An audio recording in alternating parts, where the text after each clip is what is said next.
கும்பராசிக்காரங்களுக்கு இந்த வாக்கிய சனி பயிற்சிக்கு பிறகு வேலை அப்படிங்கிற விஷயத்தில் சிறிய முன்னேற்றங்கள் இருக்கும். இன்னும் சொல்லணும்னா பெஞ்சில் இருக்கேன் அப்படின்னு சொல்கிற ஆட்களுக்கெல்லாம் ப்ராஜெக்ட் வரும்.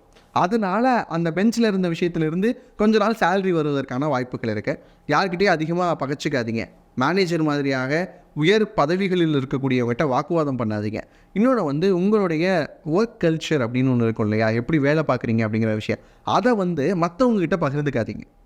என்கிட்ட இந்த மாதிரி ப்ராஜெக்ட் இருக்குது, இந்த கிளைண்ட்டை நான் இப்படி தான் டீல் பண்ணேன், இப்படி தான் முடித்தேன் அப்படிங்கிற மாதிரியான விஷயங்களை தயவு செஞ்சு பகிர்ந்துக்காதீங்க. அதே மாதிரி உங்களுக்கு வரக்கூடிய பண வரவு எவ்வளோ, அதுக்கப்புறம் உங்களுக்கு ஹைக் கொடுத்துருக்காங்களா, இந்த மாதிரியான விஷயங்களை ஒர்க் பிளேஸில் டிஸ்கஸ் பண்ணாதீங்க.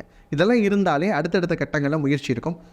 ஒரு வேலையில் இருக்கக்கூடிய கும்பராசிக்காரங்க இன்னொரு வேலைக்கு சேஞ்ச் ஓவர் ஆகலாம், சுவிட்ச் ஓவர் ஆகலாம் அப்படின்னு நினச்சிங்க அப்படின்னா கண்டிப்பாக அந்த வேலையை வாங்கினதுக்கப்புறம் இந்த வேலையை விட்டுறது நல்ல விஷயம். ஏன்னா இந்த கும்பராசிக்காரங்க நிறைய கிளைண்ட்ஸ் சொன்ன விஷயம் என்ன தெரியுமா, எனக்கு இந்த நிறுவனம் பிடிக்கல, நான் இன்னொரு நிறுவனத்துக்கு போகணும்னு நினைக்கிறேன், இந்த மாதமே மாறலாமா, இப்போவே பேப்பர் போட்டுடலாமா, இந்த மாதிரியான எண்ணங்கள் தான் அதிகமாக உங்களுக்குள்ளே வந்துகிட்டே இருக்குது. இப்போ வரைக்கும் கேட்டிங்க அப்படின்னா எனக்கு வேலை சரியில்லை, நான் வேலை பார்க்குற இடத்துல எனக்கு முறையான அங்கீகாரம் இல்லை அப்படின்னு புலம்பி தவிக்கக்கூடிய அமைப்பு கும்பத்துக்கு இருக்குது. நாளடைவில் அதெல்லாம் சரியாக போகுது. அது வரைக்கும் பொறுமையாக இருங்க. வேலையை விட்டுட்டிங்க அப்படின்னா இன்னொரு வேலை கிடைக்காது.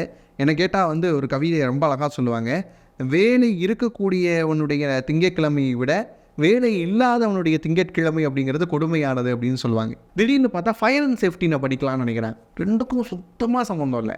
ஆனால் அந்த என்ன அலைகள் எப்படி கொடுக்குது அப்படின்னா, ஒரு இதுலேருந்து இன்னொரு இதில் மாறினா நல்லாயிருக்கும், என் ஃப்ரெண்டு நேற்று வரைக்கும் இங்கே இருந்தால் இப்போ அதில் போயிருக்கான் நல்லா இருக்கான், அப்போ அது மாதிரி நான் ஏன் முயற்சி பண்ணக்கூடாது அப்படிங்கிற எண்ணத்தில் வராங்க. அவங்களுக்கு செட் ஆயிரும், உங்களுக்கு அது செட் ஆகாது. இந்த மாதிரியான முயற்சிகளை தவிர்க்கிறது கும்பத்துக்கு நல்லது.